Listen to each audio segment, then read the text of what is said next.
নমস্কাৰ মই doctor Samiran Das consultant এন্ডোক্ৰাইনোলজিষ্ট আৰু ডায়াবেটোলজিষ্ট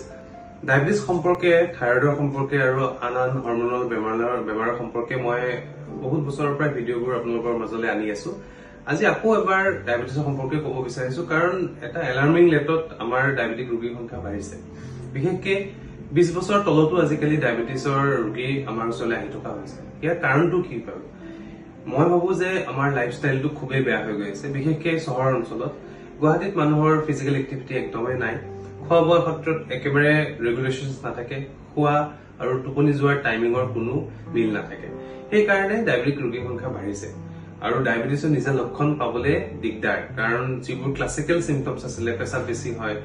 খিনাই যায় এইবোৰ সকলোৰে ক্ষেত্ৰত দেখা পোৱা নাযায় গতিকে আপোনালোকৰ ফেমিলিত যদি ডায়াবেটিসৰ ৰোগী আছে আপোনাৰ যদি ৰিসেন্টলি ওয়েট লস হৈছে বা আপোনাৰ পানী পিয়াটো অলপ বাঢ়িছে সৰু সুৰা এনেকুৱা সিম্পটমছ হলেও বছৰত অন্তত এবাৰ হলেও নিজৰ হেলথ চেকআপটো কৰাব মিনিমাম টেষ্টখিনি কৰাব কাৰণ ডায়াবেটিস এনেকুৱা এটা বেমাৰ যিটোৱে মামৰৰ নিচিনা আপোনাৰ গোটেই শৰীৰটো খাই গৈ থাকিব যেতিয়া ডেমেজ হ'ব তেতিয়া আপুনি গম পাব আৰু তেতিয়ালৈকে বহুত দেৰি হৈ যায় গতিকে আপোনালোকে নিজৰ স্বাস্থ্যৰ প্ৰতি অলপ সজাগ হওক কিবা অসুবিধা থাকিলে আমাৰ ওচৰলৈ আহক আমি নিশ্চয়ভাৱে সহায় কৰিম ধন্যবাদ